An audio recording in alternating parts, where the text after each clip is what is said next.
Bonjour à tous, je suis le Capitaine Flemme et aujourd'hui on va parler du marché du travail.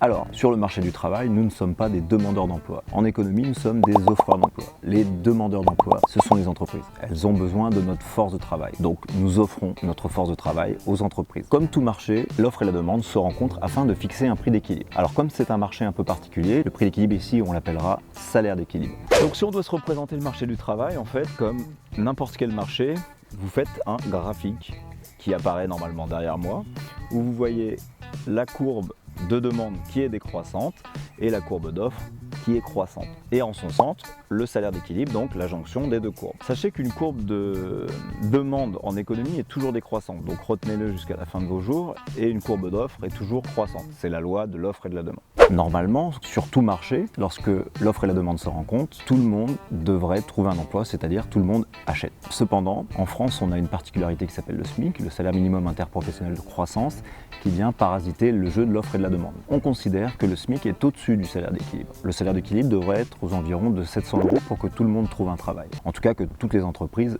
nous embauchent. Cependant, comme le SMIC est à 1150 € net environ, sans compter les charges patronales qui viennent s'y associer, eh bien, on considère que la masse de personnes au chômage, c'est-à-dire les actifs qui se retrouvent au chômage, sont donc coincés par une rémunération trop élevée qui les empêche d'être embauchés. Sachez que la question qui se pose alors, c'est si le SMIC est trop élevé pour pouvoir embaucher tout le monde, pourquoi ne pas baisser le SMIC? Eh bien, vous imaginez bien qu'en France, si on annonce qu'on va baisser le SMIC pour que tout le monde soit embauché, à part une révolution, vous n'aurez pas grand-chose. Donc il va falloir chercher d'autres solutions, comme par exemple revaloriser l'offre de travail, avec une offre de travail plus performante au travers de formations, de façon à améliorer les compétences, les qualifications, voire l'expérience des personnes, de façon à ce que les entreprises soient preneuses pour 1150 € par mois. Donc le gros problème, vous l'aurez compris, c'est finalement toutes ces personnes qui ne sont pas assez qualifiées et qui sont donc trop chères à 1150 €.